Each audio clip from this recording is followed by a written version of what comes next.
everyone, welcome back into CIO Insight here on the PulseNetwork.com. I am Tyler Pyburn, and now time to talk business complexity, if you will. And to do that, we welcome in Greta Meszoely, the director. So I know I'm going to expand on this a little bit. The Center for Business Complexity and Global Leadership at Suffolk University. So Greta, welcome into the show. How are you? I'm great. Thank you for having me. Okay, that was an awful long title.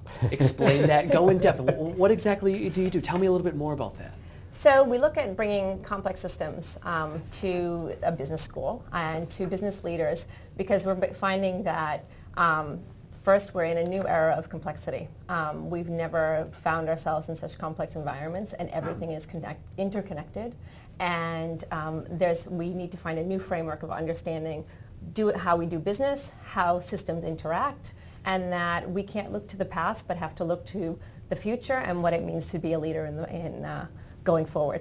Well, the internet's great, the digital world's great, but it's really making things more complex because companies no longer can all be in one room and say, do this, do this, do this. Mm-hmm. And so is this idea of, complexity and the global networking of companies also coming together at the same time? Absolutely. So if we think about, CIOs, they're typically looking at technologies. What do we have? How do we interact with it? How can we develop it to accommodate the future?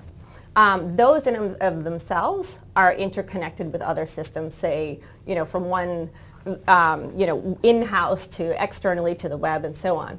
Now take people, add people, the social system and the world and the internet, Facebook, how we're all interconnecting with those systems. And then that's where you bring about complexity. And so we can't just understand the technology, but how different systems, social systems, groups within systems, organizations, companies, how do they interact? So if we're only looking at the technology itself, we've already lost the game.